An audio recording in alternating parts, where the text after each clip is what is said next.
What the future will bring, no man can say. But one fact is certain. Mankind stands at the crucial crossroads of history, the threshold of a new era, the atomic age.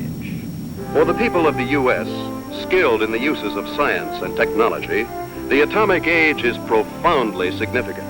Across a continent enormous in its agricultural potential, Americans have drawn from the earth a rich bounty, have built great cities, have reared towers into the sky, have spun intricate networks of highways across the land. By the application of science, industry has grown increasingly productive, making possible a good way of life.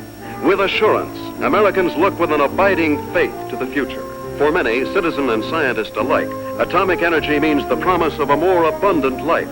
But for many another, the atom is a threat, an evil promise, the paralyzing panic of our time. Thus, to answer the perplexing question of the atom and its implications, the people have turned their attention to the forum of public affairs, have sought to search out realities, to find the facts, or to listen to men of science, like Dr. Jeremiah Morley, famed geologist, the embattled founder of the now defunct Society to Save Civilization. It was Morley who told a Los Angeles audience that a series of atomic explosions, either accidental or deliberate, could set off a chain reaction to annihilate every man, woman, and child on the face of the earth. It could cause the death of every living thing. In a gloomy report, Morley took a dim view of history, recalled the tragically repetitious story, the decline and fall of all past civilizations. Said Morley, modern civilization could, by the phenomenon of atomic fission, be brought to dust and ashes. For example, if an A-bomb were detonated at the Empire State Building, the area of total destruction would cover an area of 2 miles. Now, since the A-bomb is already obsolete, consider the area of total destruction of an H-bomb.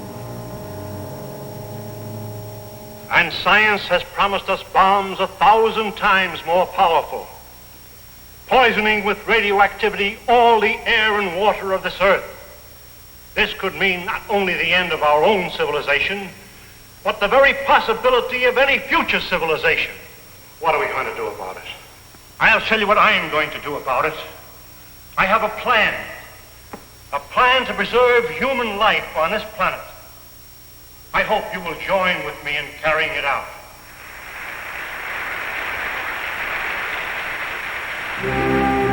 The response to Dr. Morley's appeal was immediate and enthusiastic.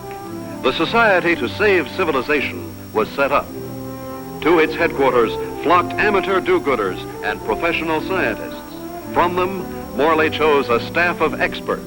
Dr. Max A. Bauer, eminent geophysicist, ousted by Hitler from the University of Munich in 1933.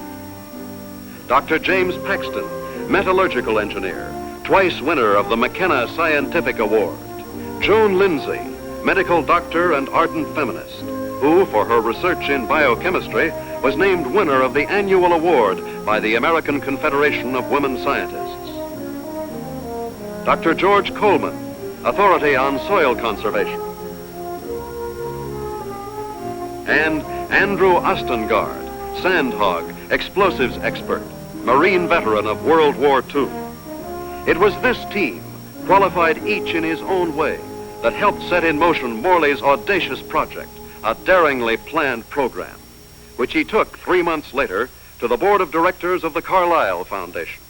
And so my colleagues and I believe that humanity can escape annihilation, can find a temporary haven, a promise of hope that, come what may, life can be sustained deep within the earth itself. Far below the surface, we shall seek a natural, a geological shelter. We have a team ready for the effort. All we lack are funds. Can we get them from your foundation?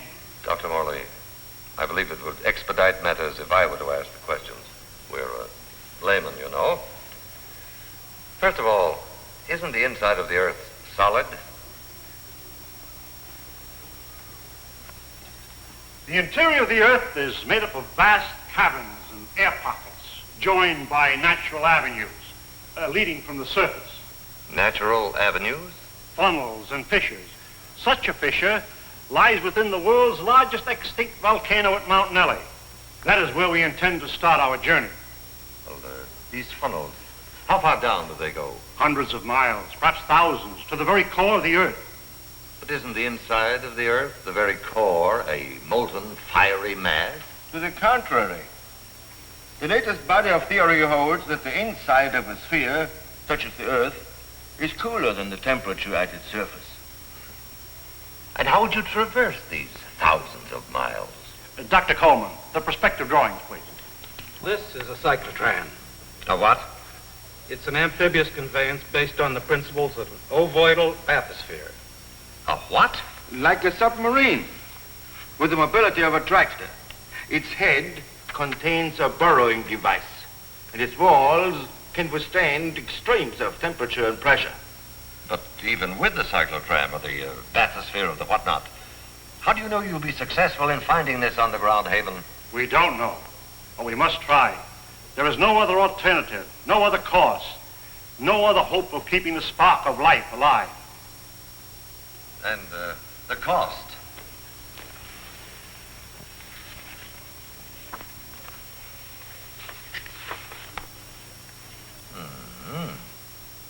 That's a lot of money, Dr. Morley.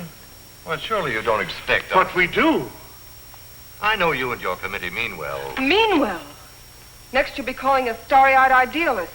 Dr. Lindsay, you're out of order. The whole world is out of order. And I suppose you and your associates can set it right? We couldn't have said it wronger if we tried. The appropriation was denied. To carry on his work, Dr. Morley issued repeated appeals to the members of the organization. It failed. And so, last week, the Society to Save Civilization was itself extinct. And one of its leaders, of Professor Jeremiah Morley and his enthusiastic colleagues. Where were they headed after a year of devotion to a lost but spectacular cause? To newsreel reporters, Dr. Morley had only this to say. We have no plans. We have no hope.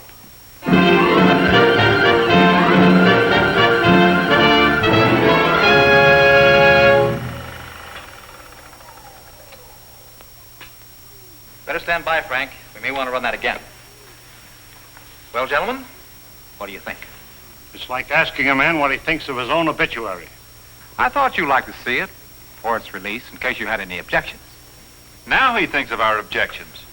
You've been crucifying us for a year, Mr. Thompson, in the newspapers you edit, the magazines you publish, and the syndicates you control. And now this newsreel. Just a minute, gentlemen. You seem to have me confused with my father. He dictates the policies of our publications. Like father, like son. Nothing, Dr. Bauer, could be more unscientific. As a matter of fact, my father and I never see eye to eye on anything. So he's the villain of the piece and you are the hero. Quite the contrary. My father has all the virtues of our society. He makes the money, I spend it. The large occupation. Oh, I have no occupation. I'm straight. You wouldn't. That idea of yours, Dr. Morley, about exploring the inside of the Earth. You know, I'd like to try that, just for the kicks. I'm sure you wouldn't find it very exciting. Oh, I don't know. Gentlemen, I came here tonight with a proposition. I have some money of my own. I would like to finance your project. Are you serious? Sit down, my boy. There's one stipulation, however. I go with you. And what could you do? I'm afraid you don't realize what you'd be up against. Going 1,000 miles inside the Earth, just to satisfy a whim? Gentlemen, you act as if the fate of humanity hung upon you granting me this whim.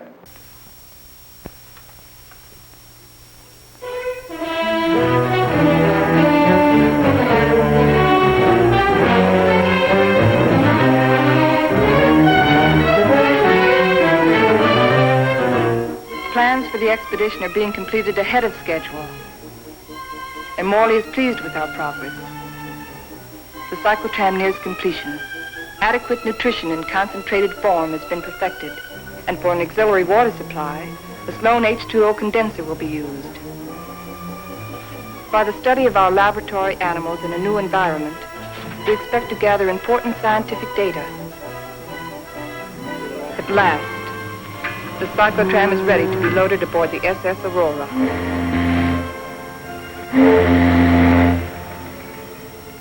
Our destination, the extinct volcano, Mount Nele, where the inside of the earth begins. This was our base, a lonely, desolate beach at the foot of the extinct volcano.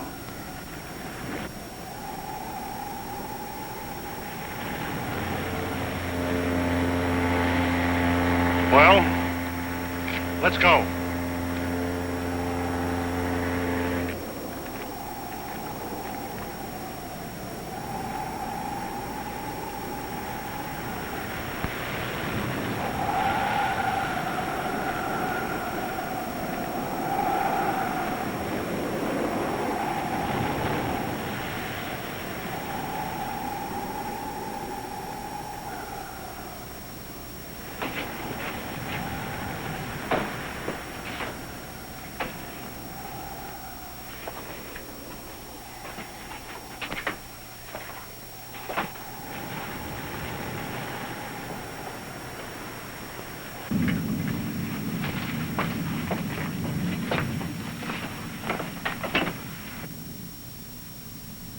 What a place to spend our last night on Earth.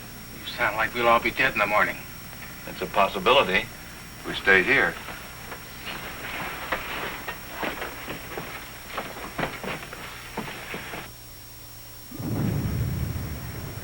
Andy, take the controls. Follow the ridge line. Keep out of the ravines. Descend at an angle of not more than 33 degrees.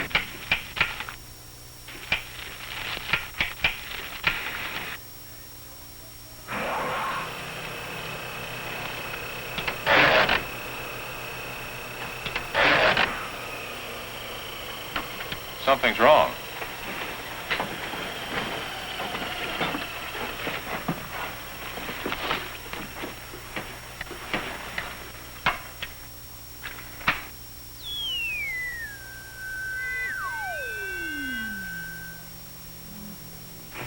Now try it.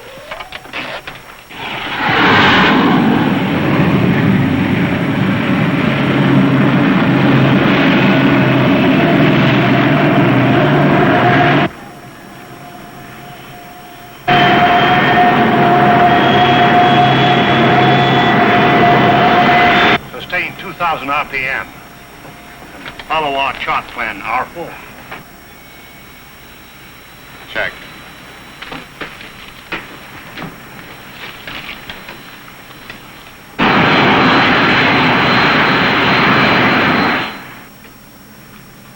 What's our elevation now? Approaching 6,300 feet. Angle of ascent, 19 degrees. Speed constant, 2,100 RPM.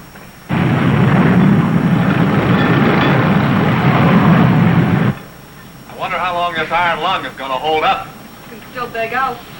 You can't get rid of me so easily. Give me a reading on the forward rotational unit. We're up to 9,000, climbing at 24 mph. Angle 31 degrees. At that rate, we'll make the summit in 4 hours.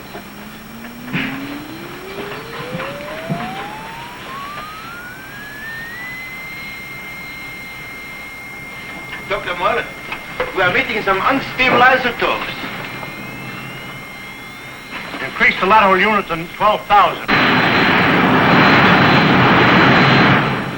Say, this is getting rough.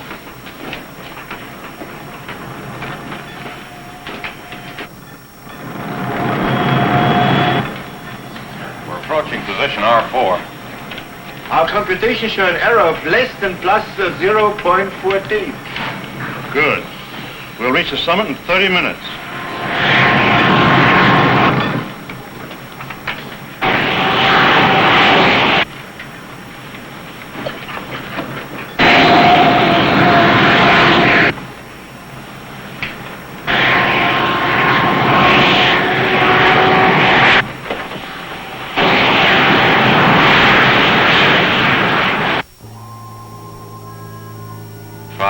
And 27 minutes.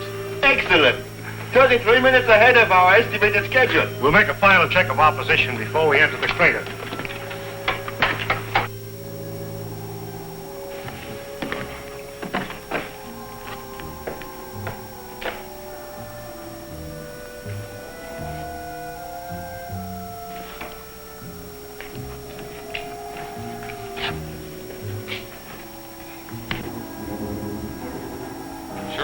professor picked this volcano for our expedition. Maybe this one could come to life, too. No, not a chance. No bet on it.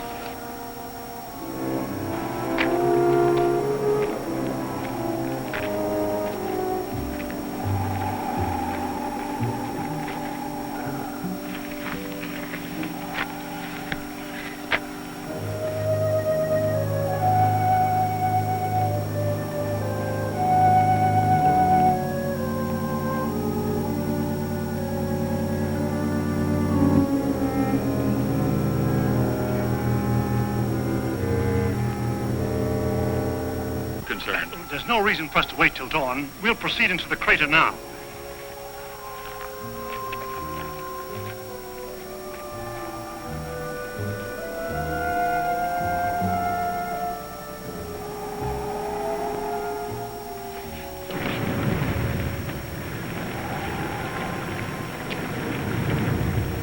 Just one last look at the earth. Yeah. What a way to remember it. Follow the downward spiral. Keep to the inside ledges. Speed 1,200 RPM.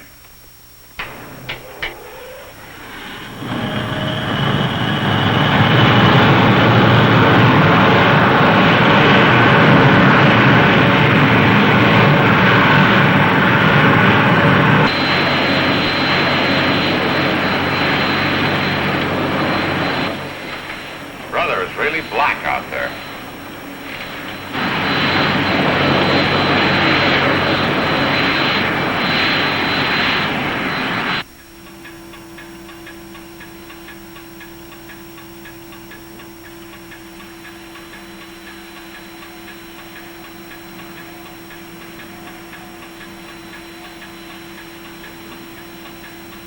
As we descend ever deeper into the volcano, I have observed no unusual physical symptoms. Paxton seems withdrawn, irritable, but with such an annoyance as Wright Thompson present, the condition may not be considered abnormal. The descending ledges are getting awfully narrow. We must be at position R18. Yes, we are. Cut the switches.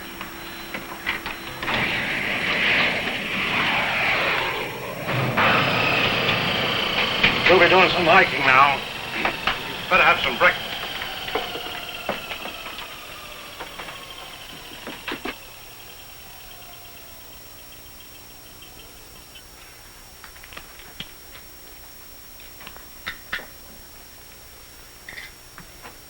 Rise and shine.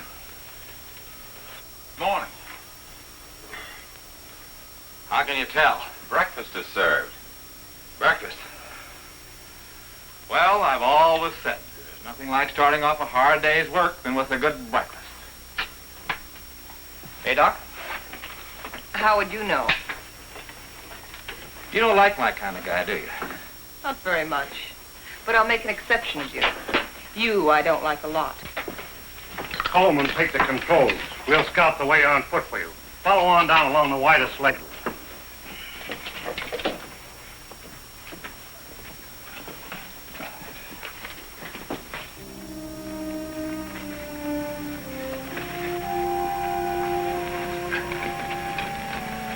Watch that, it's loose. What's the matter? I don't like it. What did you expect in here? A Garden of Eden? I'm not talking about volcanoes. I mean Wright Thompson. He doesn't belong here. None of us belongs here. We're doing what has to be done. He doesn't feel that responsibility. He's just a useless piece of excess baggage, a selfish thrill seeker. But without him, there'd be no expedition. Pardon me.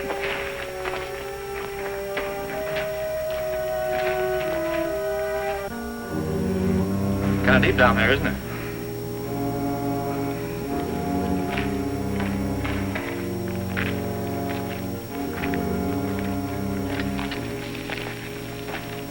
Nice friendly bunch, those scientists. Oh, what's your trouble? Oh, nothing, but don't they ever talk? Not unless they got something to say. That's the way it is with smart people. Maybe they're not so smart. Maybe they don't know what they're doing down here. Listen, Buster. Each one of them has taught us more colleges than you've flunked out. So what are you doing down here among all those brains? I managed to make myself useful. It might be well if you did the same thing. Doing what? This.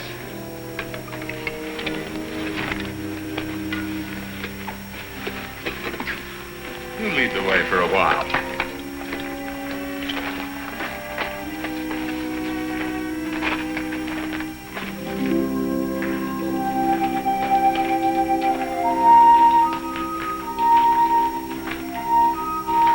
We've hit bottom. Rock bottom. Hello, Coleman. Coleman, come in. Go ahead. We've reached the end of the channel. Establish our position. Our depth below mean sea level, 2.6 miles.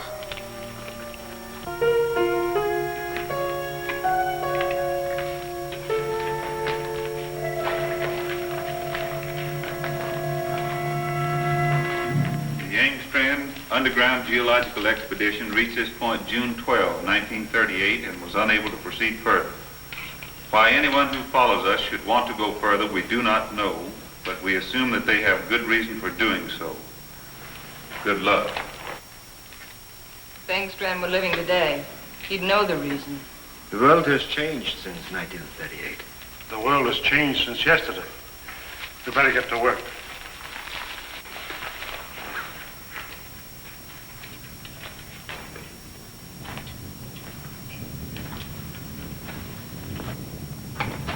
Look!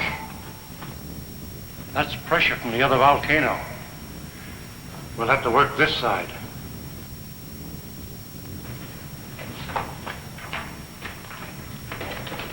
Paxton! Yes, Dr. Morley? Start making density readings on that wall over there. Yes, sir.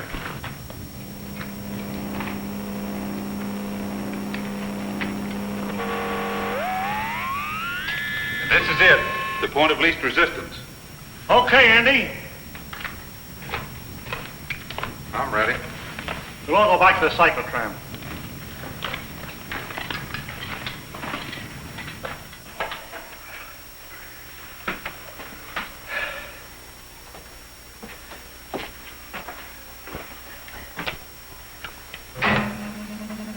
Fuses 1 and 2 set.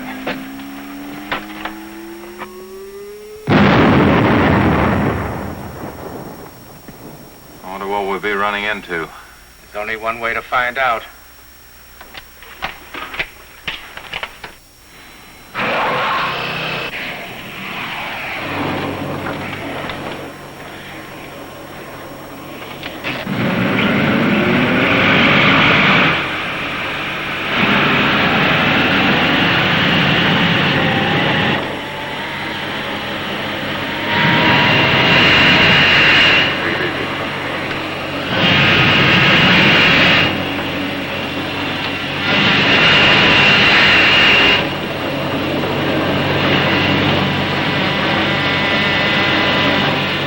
Broken through.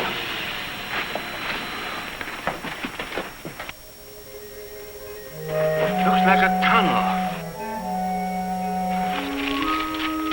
So far, so good. Put on your gas mask just in case. Coleman, we'll set the pace. You follow along with the cyclotram.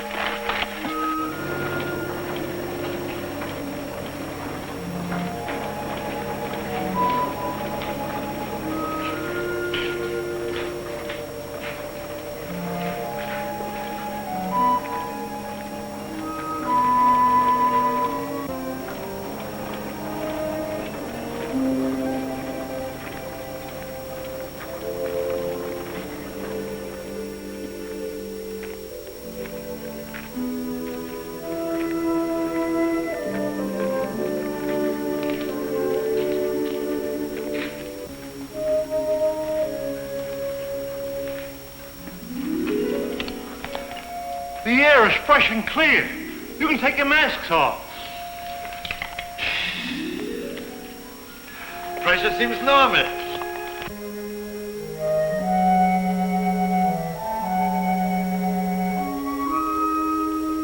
I wonder where it leads. That's exactly what we're going to find out. Lead the way, Andy.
How did it all happen? Long time ago, the earth above was covered with water. And when the sea vanished, it left great limestone deposits behind. Was all this limestone? Yes. And then the water gathered in underground streams and carved out the soft limestone. Drop by drop, year by year, the water dissolved the stone. Each drop carried a tiny particle of sediment. That's what formed these columns. About an inch every 1,000 years. Well, how long did this whole process take? About 200 million years. Hello, Coleman. Coleman, bring up the tram. We'll proceed from here.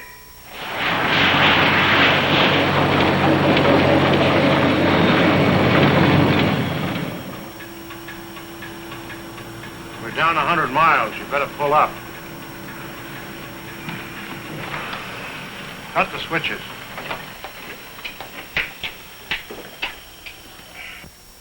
It's funny. When we first got here, I felt a sort of exaltation. Now I feel depressed. I don't know why. The oxygen content is adequate. I know. But I too feel suffocated. Maybe it's the unreality of this place. You know, once when I was working in the Holland Tunnel, I got cut off from my crew for 10 hours. I felt this way then.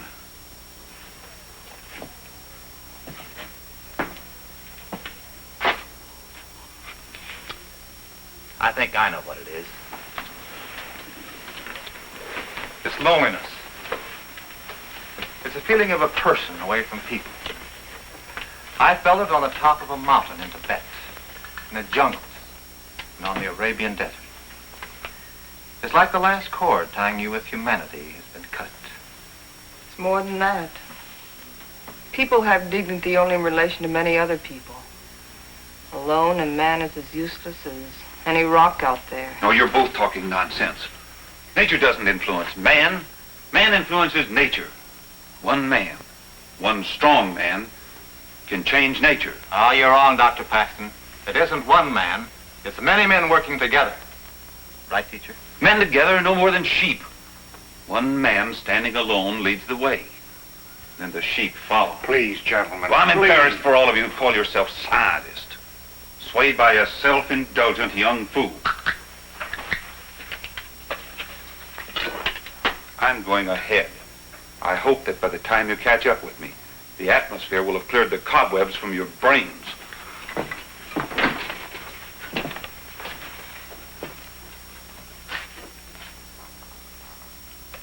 I'd better go with him. It isn't safe for a man to be alone down here. Ah, he's all right. He's the leader type. I'll go with them anyway.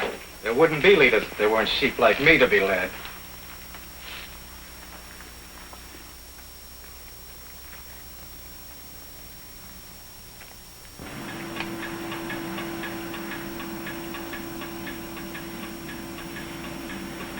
I still don't see any sign of Paxton and Coleman. Well, keep going.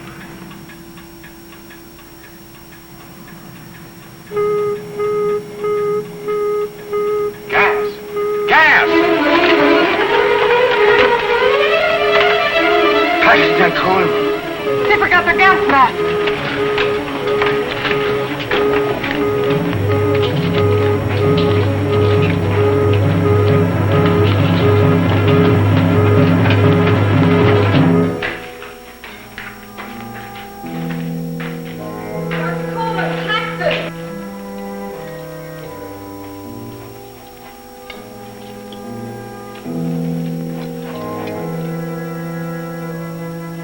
There they are!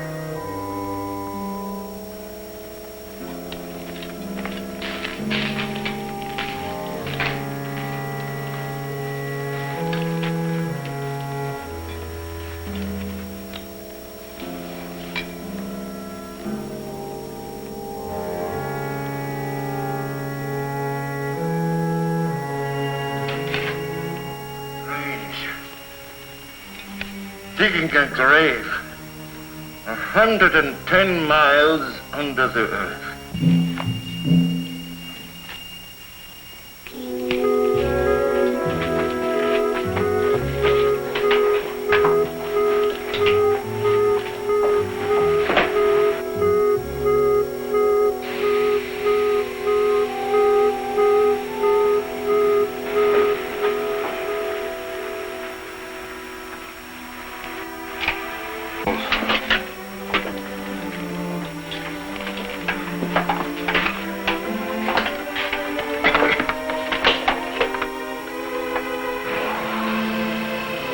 on. It's too late to turn back now.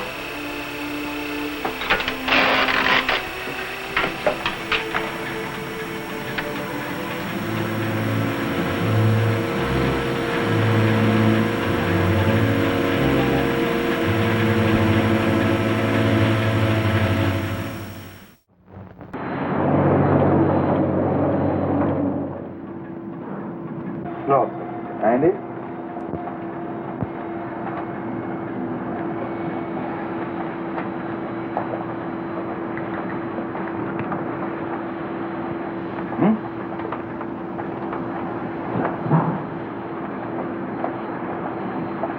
All right, now I'd give $1,000 for a good hamburger. And another 1,000 for onions on it.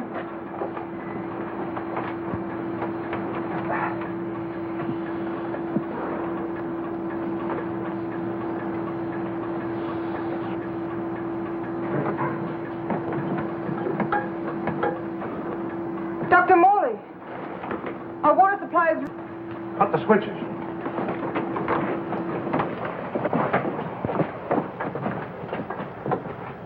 Polluted by the gas fumes. Yeah, somebody left it open. Back there just before Paxton and Coleman took off. I guess I forgot to close it. Oh, you... Andy!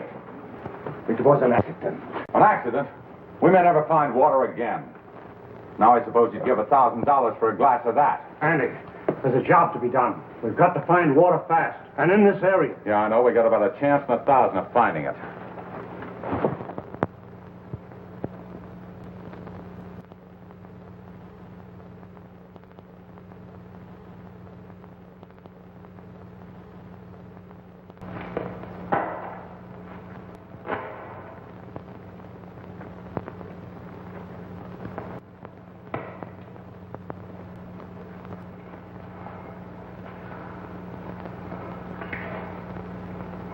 Look, there's Andy.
No water here!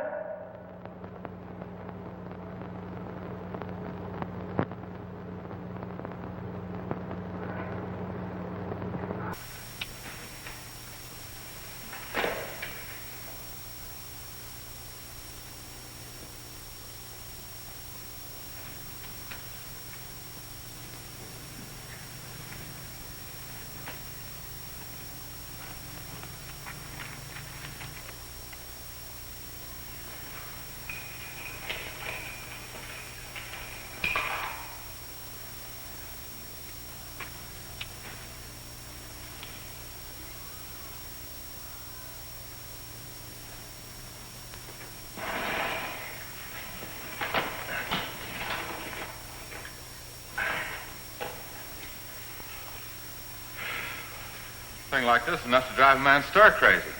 It's no use. 240 miles inside the earth. Yeah, and no water.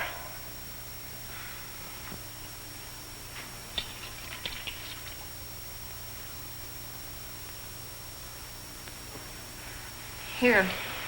I've been setting it to the animals.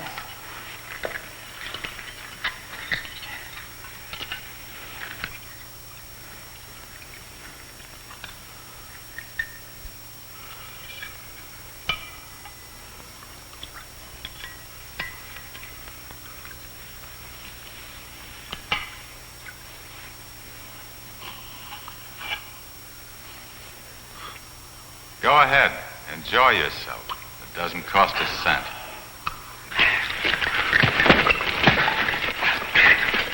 Stop it! Andy! This is ridiculous. We have something larger at stake than your personal petty feuding. Now, you two can come with us or stay here and kill each other. I'm going after the cyclotron. Never mind. I'll go get it.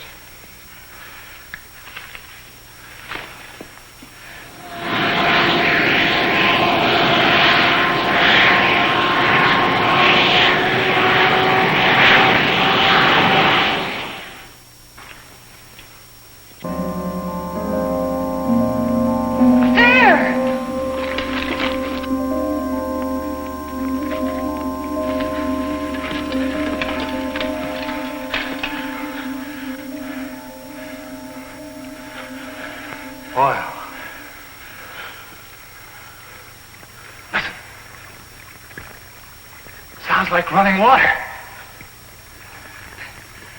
But where is it coming from? It's behind the wall.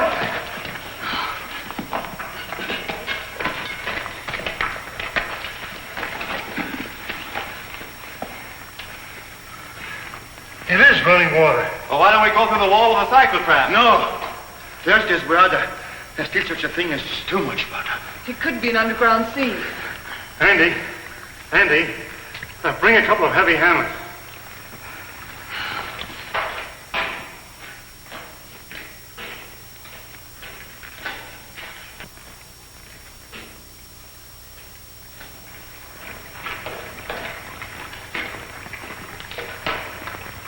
What's up, Professor? We think there's water behind that wall. Try breaking it in. Sure.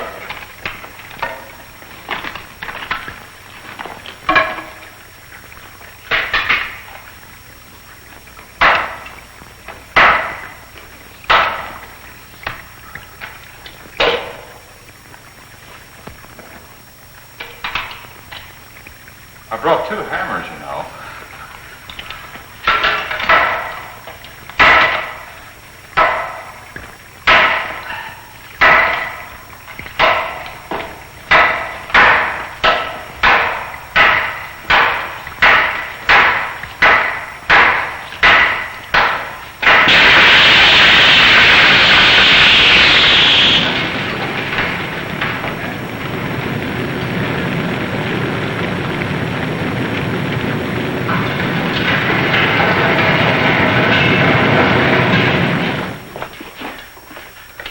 Come in here. Let's take care of that arm.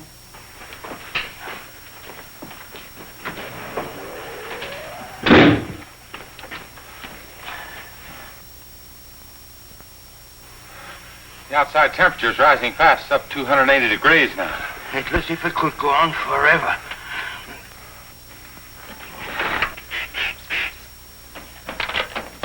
Hold it out there.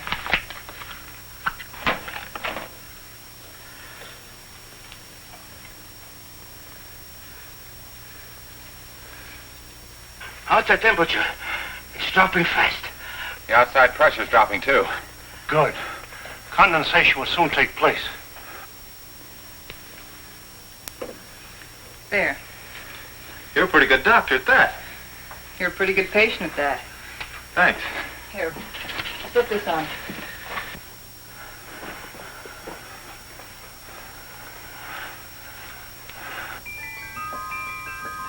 It's water. Look. Look at it. It's water.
Joan, are you all right?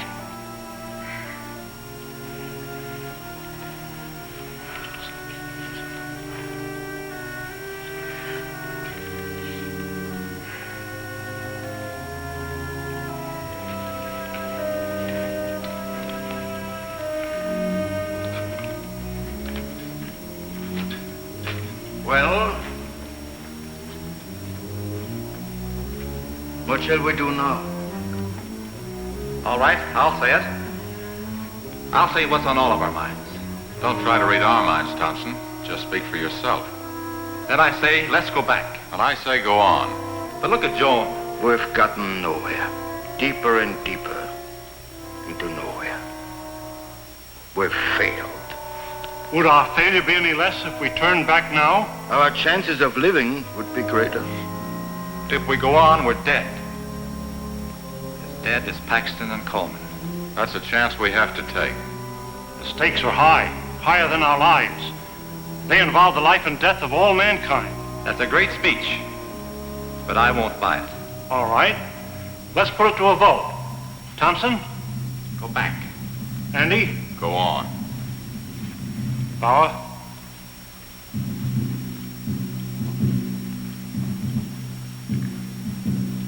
Go back. Go on. Seems to be a deadlock. I suppose none of us would like to reconsider? Doesn't woman suffrage count here? What do you say, Joan? I say go on, and let's not waste any more time about it.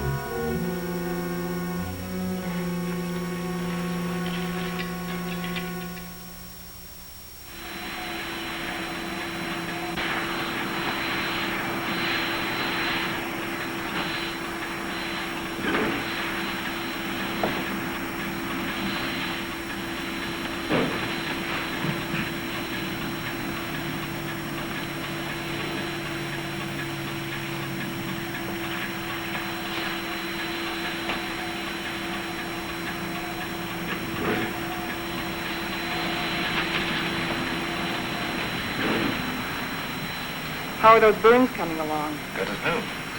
How are you, Doc? Oh, I'll get by. Here. What's it for? Does it have to be for something? Does everything have to be functional? It's a good luck ring. Saved my life in Tibet. Here, take it. Why give it to me? Haven't you ever been romanced before? Not 900 miles below sea level. Then it's about time. If there were any flowers around here, I'd pick them for you. There's a highly scientific theory which states that if any man and any woman are cast away anywhere for any length of time, sooner or later they think they were in love. That's what's happened to you. If that theory has any value, it should apply to you. Does it? No. Well, I guess I need a little more time. We'll talk about it later.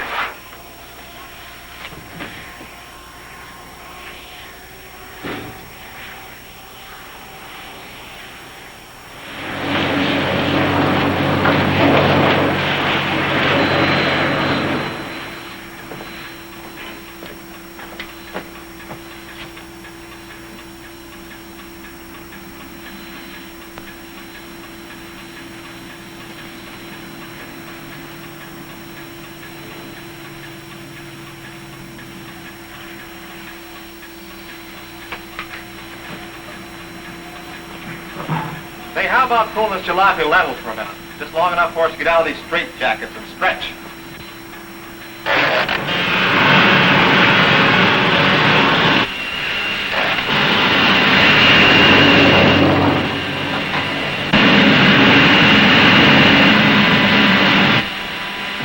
How much longer is it going to be like this? All right, what difference does it make? Plenty. If it's going to be like this the rest of the way, why go on? Why waste time? That shouldn't make any difference to you. You've never done anything but waste time. Listen, you meathead. Just because you're a sandhog that likes to go groveling around in the ground. And you're a mountain goat with his head in the clouds. Stop it, both of you! I've had enough of this. What happened? I don't know. We struck water.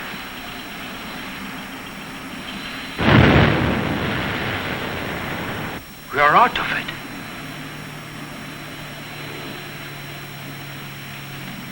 This might be what we're looking for. Let's make a landing and explore the area.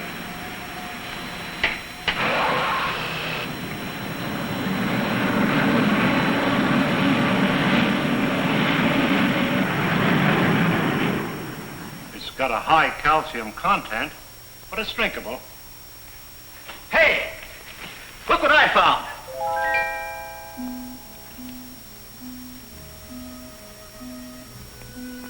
They're cave pearls. Cave pearls? How much they worth? Calcium carbonate. Calcium carbonate. Well, how about this? Sulfate of lime. Plaster of Paris. Professor, you take the romance out of everything. Here you are, Doc. 2 souvenirs from Hades, vacation land of the underworld. Thank you. Back home, I'll be the envy of every kid on the block. I'm not so sure, Joe. Take a cave pearl into the sunlight, turns gray and ugly. And the flower? It'll crumble to dust. Hey, Professor. How about these fish? It's a rare species. They're edible, though. They have no eyes. I think I'll stick to pills. They lost their eyes 10 million years ago.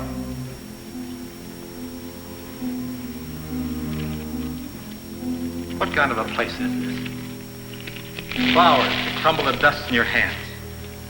Stones that look like pearls. Fish without eyes. Nature sure a practical joker. I suppose you could have done better? 10 million years, I couldn't have done worse. Morley believes this is the shelter we've been searching for. A valley of shadows where life can be sustained. A shelter for humanity. And yet our morale is very low. What do we want? A ray or two of sunshine? A change of seasons? Starry nights? In this graveyard, Morley thinks We can build a new life right here. You mean this is what we're looking for? You'll get used to it. Well, who wants to get used to it?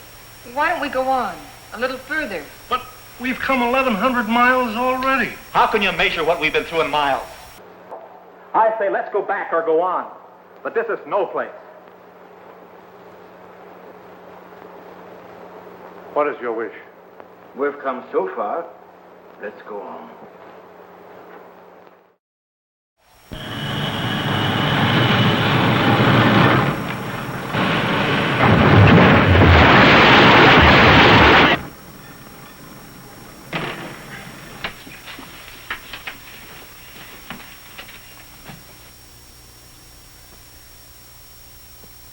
Well, Which way do we go?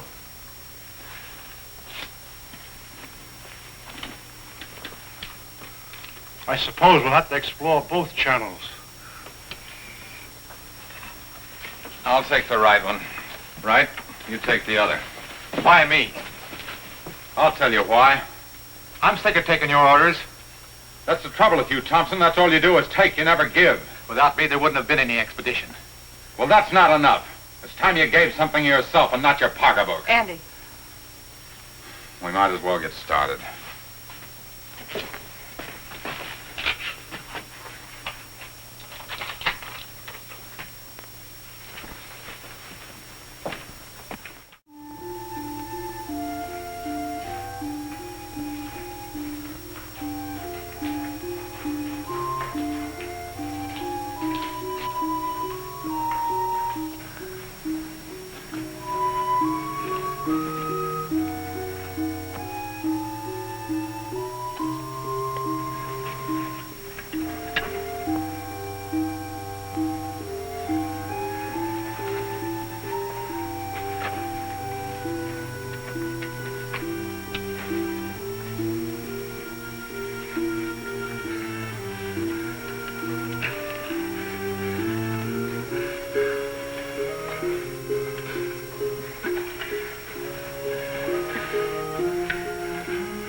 Andy.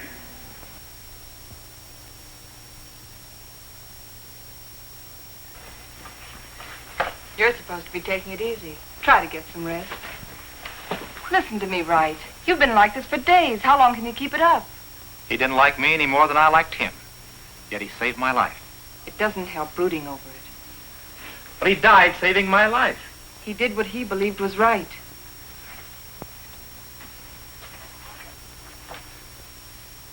My trouble was, I never believed in anything. You can start now.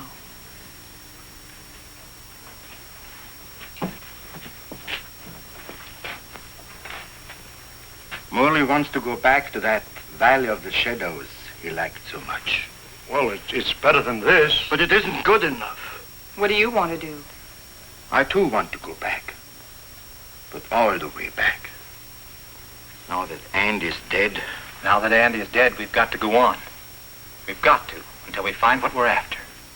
If we fail, then we can talk about going back.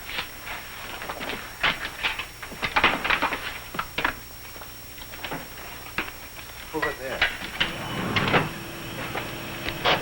Good.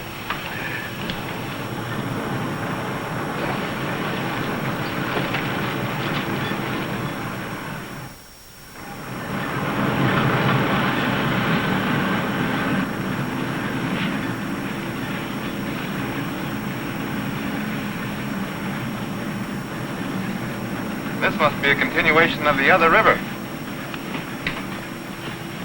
No, I think it's just a seepage from it. Listen. What's that?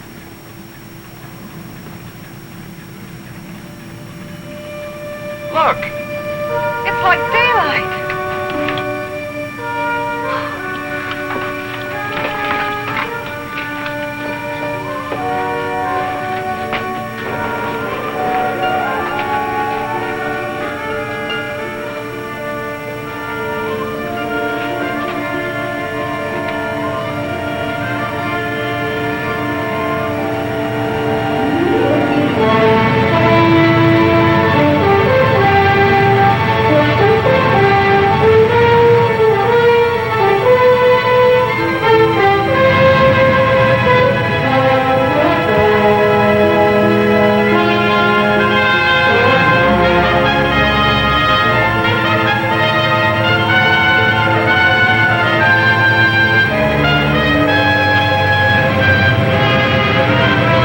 Like a dream after a terrible nightmare. I think we found it.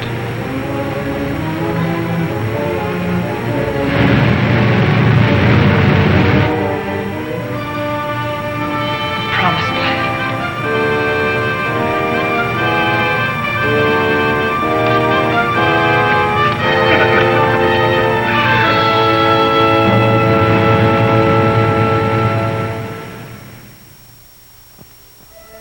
We have discovered a vast and radiant cavern deep within the earth. Along the shores of this incredible cave lies a great underground sea, gathering up the waters of the earth.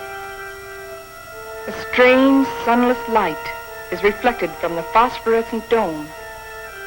The glowing peaks are weathered and sharp, and the gullies deep. The wind is soft, and the climate pleasant. Vapors rise up into the bright dome, forming luminous clouds.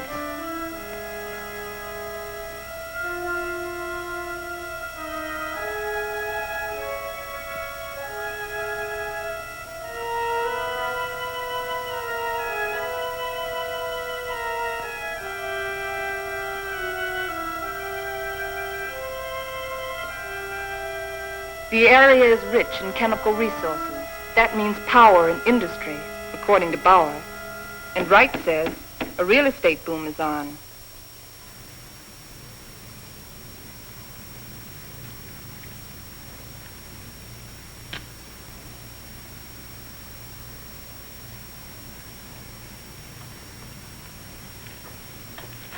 You got a match? Sure.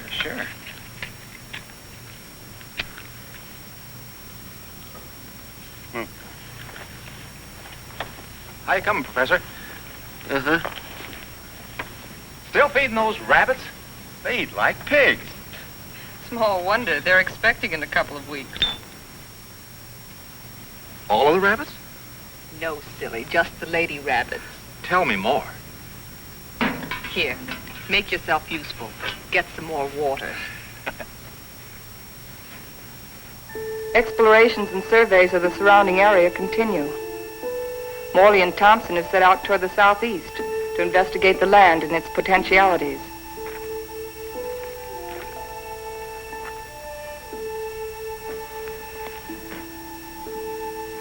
This is a strange kind of sand. That's not sand, that's volcanic ash. The ash will make good fertilizer for our crops. Crops? Let's face facts, Morley. This is a desert. The very word means deserted by life. And you talk about crops. It can be irrigated. This country has everything. Water, soil, air, heat. Yeah, you're forgetting one thing, though. No sunlight. Science can adjust that. Crops can thrive without sunlight. Perhaps. But can we?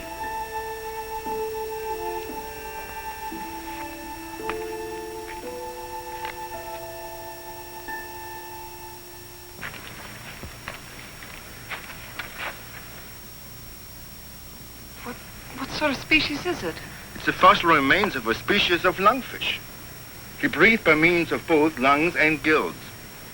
When he came out of the sea 400 million years ago, he was the ruler of the animal kingdom. With his lungs, he was a pioneer in a new way of life. How did they become extinct? Like some of us on Earth, they seem to hurry the process of extinction. Let's get out of here.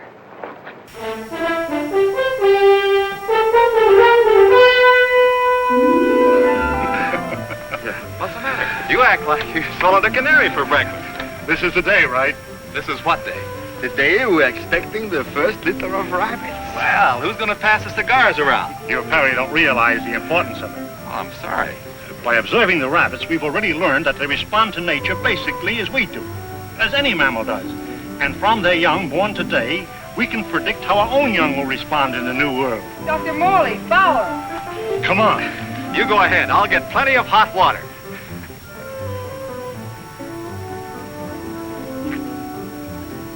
Well, how many boy rabbits and how many girl rabbits, huh? What's the matter?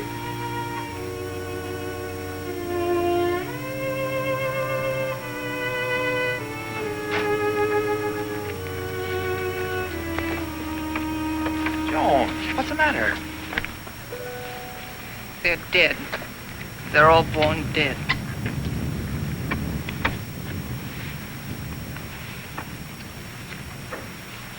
I can't understand it. Why? Why? There must be some cause, some biological reason. We've been searching for causes. Our investigations have been checked, tests rechecked. Examination of genetic tissue proves that all experimental animals born here are sterile.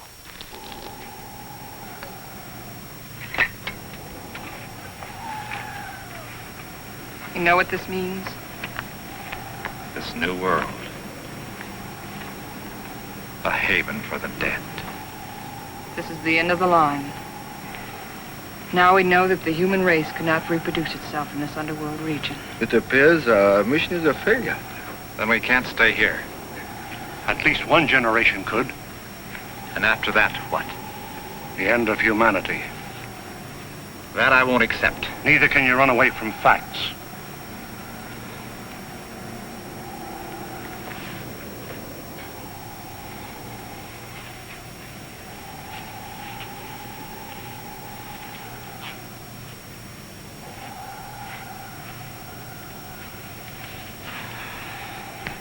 I've always run away. Climbing mountains. Trying to prove something. I don't know what. I too ran away instead of fighting. And now I've run away again. And I was always afraid I couldn't compete in a man's world. I think I want to go back and try again. Go back to what? To a world bent on self-destruction? We can live the rest of our lives here in peace. Morley, you're wrong. This isn't peace. This is a resting place for the living dead. I don't believe it's the end of the world. I don't believe it's the end of mankind. You're young. You don't know. I've lived through the terrors of 2 great wars. I've had enough.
Take over.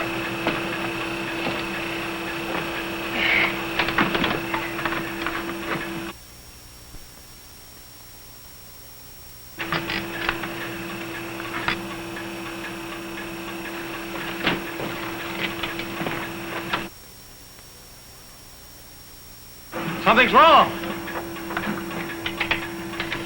Something's pulling us down.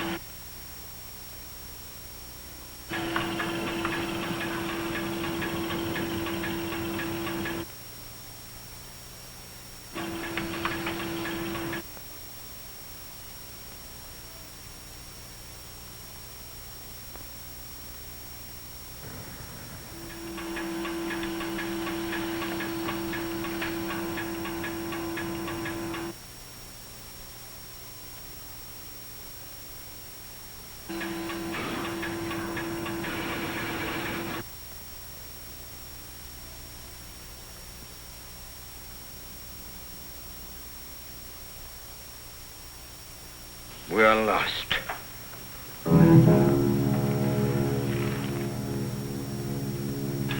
We're in a blind alley.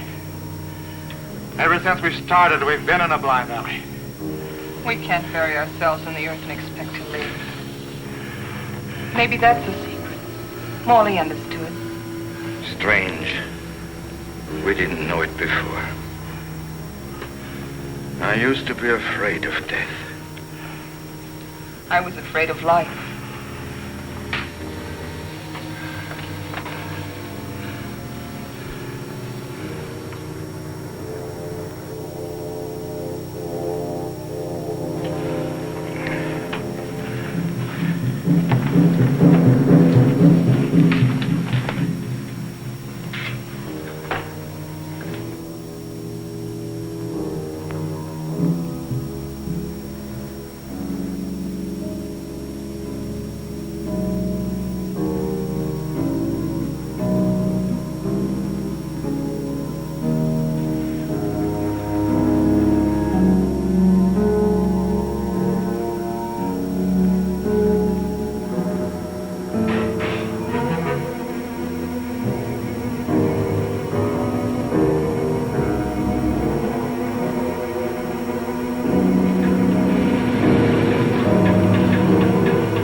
level of the underground sea.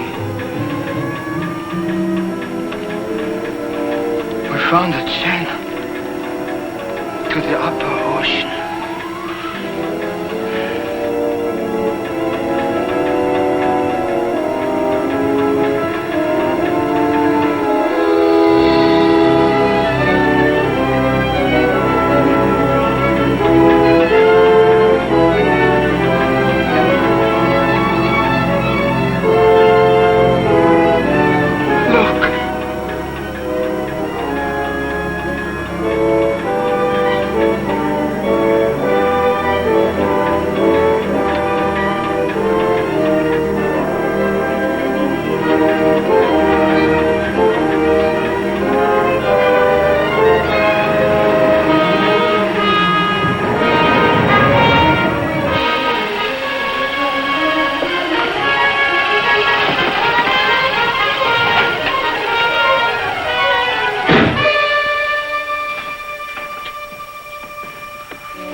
On that island.